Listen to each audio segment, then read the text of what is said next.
Continua a essere velato da un certo alone di mistero il trasloco di alcuni uffici comunali e del comando dei vigili urbani di Corato. Ieri alcuni assessori a microfoni spenti ci riferivano della decisione assunta in tutta fretta dalla giunta comunale di lasciare la palazzina privata di via Lago di Viti, da 6 anni presa in locazione dal comune, perché la proprietà, a loro dire, si era rifiutata di concedere una proroga di 1 mese al contratto di locazione, la cui scadenza è fissata per domani. I 30 giorni richiesti dal comune sarebbero serviti per organizzare meglio il trasloco. Sempre a microfoni spenti ci veniva detto che la richiesta di proroga era stata inviata il giorno 14 dicembre, mentre la risposta del proprietario dell'immobile era giunta il 28, il giorno prima del trasloco. Questa mattina invece dalle pagine di Corato Live è possibile leggere un'altra versione, quella del proprietario Franco Cannillo. Apprendo con stupore, scrive l'imprenditore in una nota in cui chiarisce la propria posizione, che lo sgombero della palazzina uffici di via Lago di Viti sarebbe avvenuto presumibilmente a causa di un improvviso e immotivato rifiuto di una proroga temporanea alla locazione da parte del sottoscritto, proprietario dell'immobile, nei confronti del comune di Corato.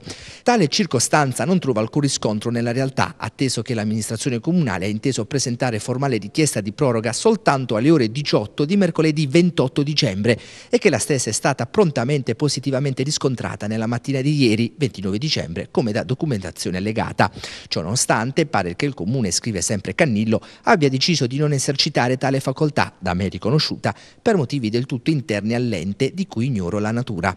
Sulla vicenda registriamo anche le dichiarazioni di alcune forze politiche. Il Partito Democratico, ad esempio, dice che in più occasioni aveva denunciato l'enorme spreco di denaro pubblico cagionato dalla locazione della palazzina uffici di via Lago di Viti. I 150.000 euro annui destinati per il canone di locazione avrebbe potuto essere investito in altre attività. La palazzina uffici ha sostituito quella di Piazza Indipendenza, che era di proprietà comunale e al cui posto oggi sorge un inutile e inefficiente parcheggio gestito da privati. L'episodio, dicono i rappresentanti del PD, è solo la dimostrazione della incapacità di amministrare la città da parte di Perrone, che forse in questo periodo è stato troppo impegnato a scegliere il cantante per il concerto di Capodanno per pensare a programmare per tempo il trasloco degli uffici. Il movimento Schittulli, invece, intervenuto anch'esso sulla vicenda, si chiede come mai sia possibile ad oggi trovarsi in questa imbarazzante situazione in cui sono state perse di vista le priorità di un'amministrazione comunale, cioè il diritto della comunità ad usufruire dei servizi pubblici, senza dimenticare poi dei dipendenti comunali sfrattati dalle loro postazioni di lavoro tra grande confusione per il mancato preavviso.